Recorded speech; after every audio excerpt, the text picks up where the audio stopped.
नमस्कार, मैं हूं दिबांजलि मोइत्रा। वाराणसी से लगातार दूसरी बार सांसद बने पीएम मोदी ने शुक्रवार को अपने संसदीय क्षेत्र के लोगों से कोरोना वायरस के मुद्दे पर बात की। वीडियो कॉन्फ्रेंसिंग के जरिए पीएम मोदी ने इस दौरान काशी के डॉक्टरों से बनारस के साथ ही पूर्वांचल के हालात की भी जानकारी दी। काशी के पारंपरिक जयघोष हर हर महादेव के साथ अपनी बात शुरू करने वाले पीएम मोदी ने पहले तो कोरोना से जान गंवाने वालों को भावुक होकर श्रद्धांजलि दी और फिर doctors, nurses, technicians, ward boy, ambulance driver जैसे तमाम कोरोना योद्धाओं के काम की तारीफ भी की। इस वायरस ने हमारे कई अपनों को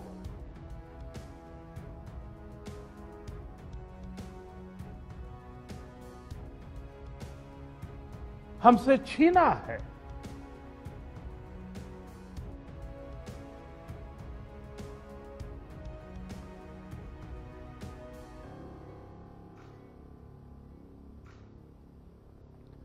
मैं उन सभी लोगों को अपनी विनम्र श्रद्धांजलि देता हूं और उनके परिजनों के प्रति सांत्वना व्यक्त करता हूं।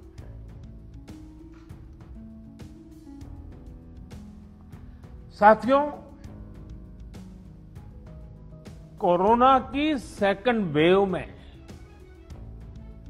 हमें कई मोर्चों पर एक साथ लड़ना पड़ रहा है।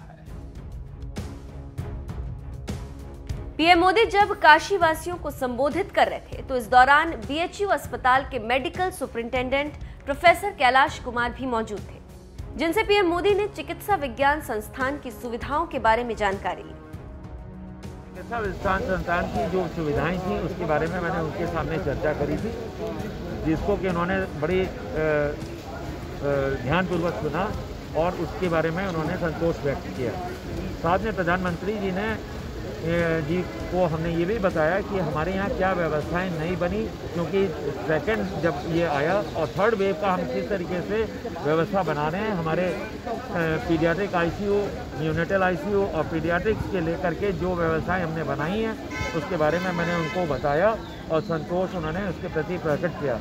आज की डेट में मैं आपको ये बताना चाहता हूँ कि मैंने हमारे अस्पताल के अंदर हमने 100 बेड की व्यवस्था पीडियाट्रिक्स की कर चुकी है, जिसमें कि 54 बेड, तकरीबन 54 बेड जो हैं वो नॉन क्रिटिकल वाले हैं, यानी और 48 बेड जो हैं वो आईसीयू और एनआईसीयू के फॉर्म में आज से कार्यरत हैं।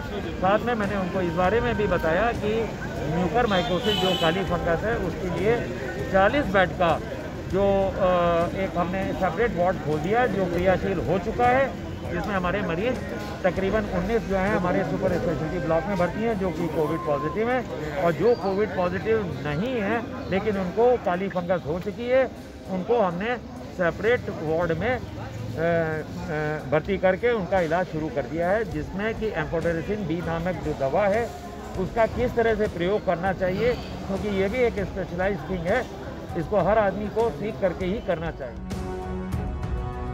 कोरोना सेकेंड वेव को लेकर की गई तैयारियों पर बोलते हुए सर सुंदर लाल चिकित्सालय के medical superintendent professor Kailash Kumar ने बताया कि जनवरी में मरीजों की संख्या कम हो गई थी, पर हमें सेकेंड वेव का अंदाजा था, इसीलिए सुपर स्पेशलिटी ब्लॉक में 130 बेड और ट्रॉमा सेंटर में 94 बेड हमने पहले से ऑक्सीजन की तैयारी के साथ बना लिए थे।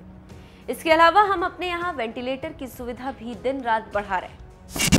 मैं आपको यहाँ पर सूचित करना चाहूँगा कि जनवरी के माह में संख्या बहुत कम हो गई थी, लेकिन हम लोगों ने अपने चिकित्सा विज्ञान संस्थान में इस चीज़ को पहले से ही समझ लिया था कि सेकेंड वेव आएगी, और सेकेंड वेव की तैयारी हमने करीबन अपने सुपर स्पेशलिटी ब्लॉक में 130 बेड और ट्रॉमा सेंटर में 94 बेड का हमने कर लिया था, और उसकी ऑक्सीजन की व्यवस्था भी हमने चुस्त दुरुस्त कर ली थी।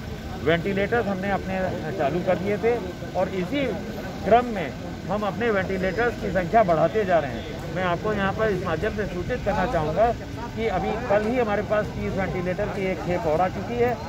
4 दिन पहले 20 वेंटिलेटर की खेप आई थी, जिसको कि हमने संचालित कर दिया है और वो विभिन्न लेवल पे उनको लगा करके मरीजों का इलाज किया जा रहा है। काशी मॉडल को लेकर कोई बात थी? काशी मॉडल के लेके 3 बातें थी। उसमें जिला प्रशासन ने जो माइक्रो कंटेनमेंट जोन बनाए, जिसके लिए उन्होंने भूरी प्रशंसा की, जिसकी वजह से हमारा ये कोविड का जो कोरोना कॉल है, ये कोरोना वायरस का जो स्प्रेड है वो कंटेन हुआ।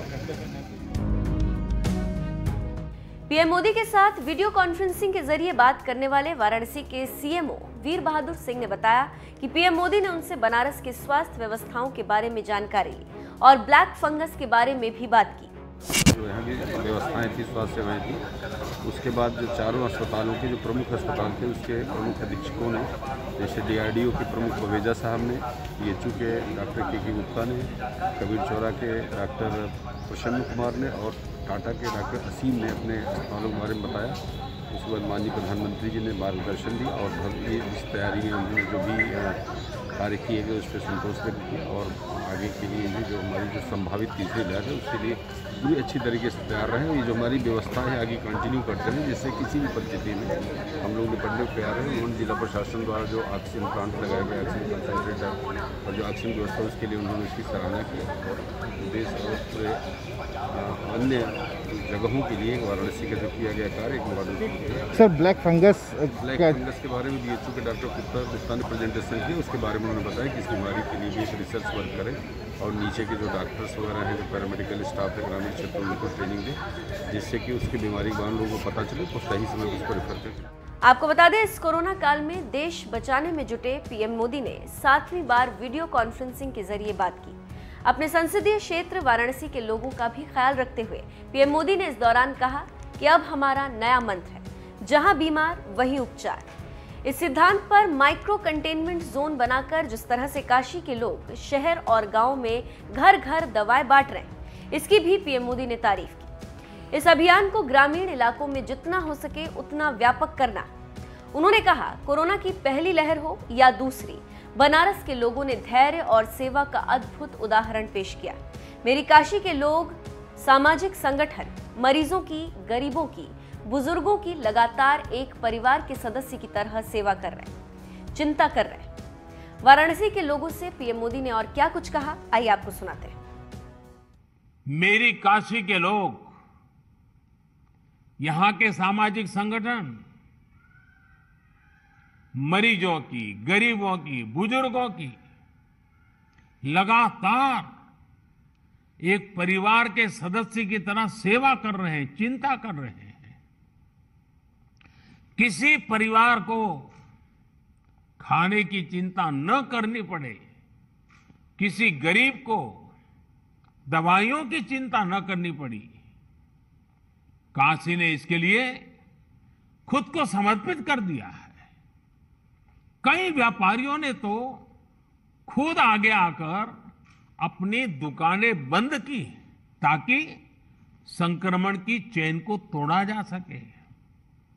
इन सभी व्यापारी भाइयों ने, हमारे इन साथियों ने अपने आर्थिक नफा नुकसान की चिंता नहीं की, बल्कि अपने संसाधनों से वो सेवा में लग गए। आपका ये सेवा भाव किसी को भी अभिभूत कर देगा। लेकिन मैं जानता हूं कि मां अन्नपूर्णा की नगरी और इस नगरी का तो ये सहज स्वभाव ही है। सेवा यही तो यहां का साधना का एक प्रकार से मंत्र है। साथियों, आपके तप से और हम सबके साझा प्रयासों से महामारी के इस हमले को आपने काफी हद तक संभाला है। लेकिन अभी संतोष का समय नहीं है। हमें अभी एक लंबी लड़ाई लड़नी है। अभी हमें बनारस और पूर्वांचल के ग्रामीण इलाकों पर भी बहुत ध्यान देना है। और अब मंत्र हमारा क्या होगा?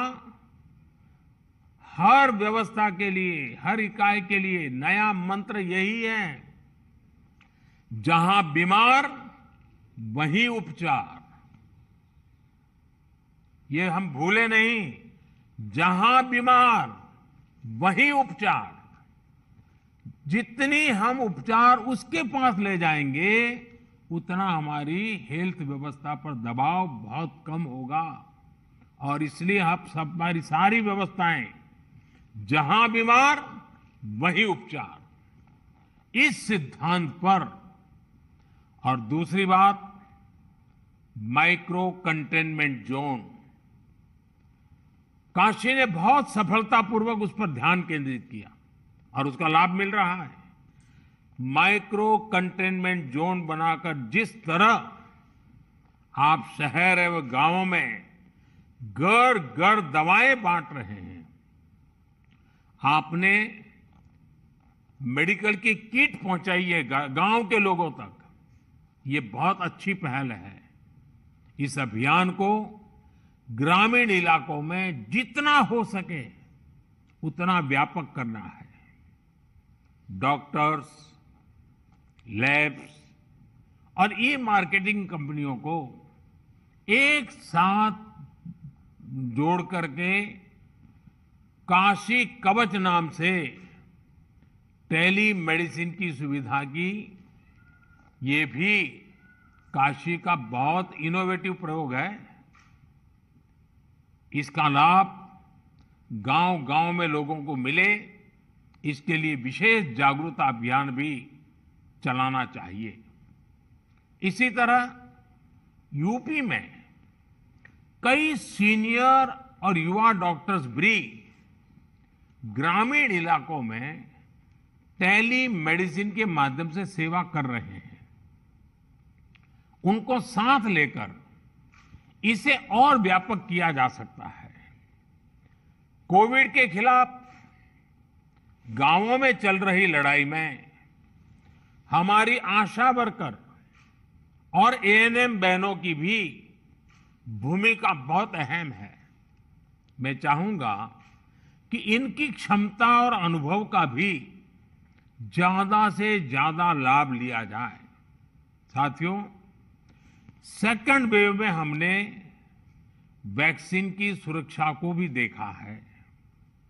वैक्सीन की सुरक्षा के चलते काफी हद तक हमारे फ्रंटलाइन वर्कर्स सुनिश्चित रहकर लोगों की सेवा कर पाए। यही सुरक्षा कवच आने वाले समय में हर व्यक्ति तक पहुंचेगा। हमें अपनी बारी आने पर वैक्सीन जरूर लगवानी है।